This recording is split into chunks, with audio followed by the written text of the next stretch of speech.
ఓం నమః శివాయ, శ్రీమాత్రే నమః. మిత్రులకి, శ్రేభిలాషులకి, అలాగే నన్ను ఎంతగా ఆదరిస్తున్న యూట్యూబ్ ప్రేక్షకులందరికీ కూడా పేరు పేరు ధన్యవాదాలు. మీరు చూస్తున్నారు తెల్ల జిల్లేడు. చాలామంది మిత్రులు అడిగారు, గురువుగారు రాబోయే రవి పుష్యమి, గురు పుష్యమి ఈ గ్రహణ సమయంలో తెల్ల జిల్లేడు గురించి కూడా చెప్పండి అని చాలామంది అడిగారు. మీరు ఎవరైనా సరే మీ దగ్గరలో ఈ తెల్ల జిల్లేడు మొక్కలు ఉంటే, నదీ గర్భంలో కానీ పర్వత ప్రాంతాల్లో జనాలు తిరిగిన ప్రదేశాల్లో ఉంటే, ఈ చెట్టుకున్న ఉత్తరం వైపు వేరు చిన్న మొక్కనైనా సరే తెచ్చుకోండి. అది కూడా ముందు రోజున నీరు పోసి నిమంత్రణ చెప్పి చక్కగా మీరు ఇంటికి తెచ్చుకోండి. అంటే ఆ రెండో రోజు వెళ్ళి మీరు తెచ్చుకోండి. ఆ వేరుని చక్కగా అరగతీసి మీరు బొట్టుగా గంధంలాగా చేసి ప్రతిరోజు బొట్టుగా పెట్టుకోండి.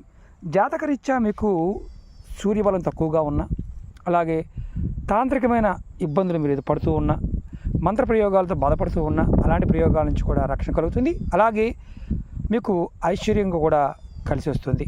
ముఖ్యంగా అలా పెద్ద చెట్లు అనుకోండి, మామూలుగా మనం గణపతి ఉంటాడు, గణపతి స్వరూపంగా ఆ రూట్ తీసుకోవచ్చు. కానీ ఇక్కడ మనం గుర్తుంచుకోవాల్సింది ఏంటంటే, చిన్న మొక్కల దగ్గర ఇలా వేరు తీసుకొని ఉత్తరం వైపు కానీ లేదా తూర్పు వైపున వేరు మాత్రమే తీసుకోవాలి. అంతేగాని మిగతా వేరు తీసుకోవడం వల్ల ఎలాంటి ఫలితం ఉండదు. అది కూడా మీరు చేయవలసింది ఎప్పుడంటే సూర్యోదయం అవుతున్న సమయంలో, అంటే ఉదయం 6 గంటల దగ్గర నుండి 7:30 లోపు మాత్రమే చేయాలి. అది కూడా ఆ సమయంలో మాత్రమే.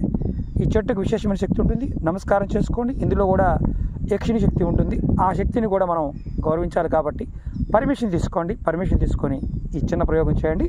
ఆ గంధం పెట్టుకోవడం వల్ల మీకు విశేషమైన యోగం, ధనయోగము, ఆరోగ్యము, అంటే అలాగే ఆకర్షణ, ఇవన్నీ కూడా కలుగుతాయి. చాలా వీడియోలు నేను చెప్పాను.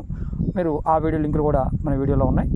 అలాగే మీకు ఈ వీడియో నచ్చినట్లయితే లైక్ చేయండి, ఛానల్ సబ్స్క్రైబ్ చేసుకోండి, పక్కనే ఉన్న గంట సింబల్ని యాక్టివేట్ చేసుకోండి, 10 మంది మిత్రులకి షేర్ చేయండి. ఓం నమః శివాయ, శ్రీమాత్రే నమః.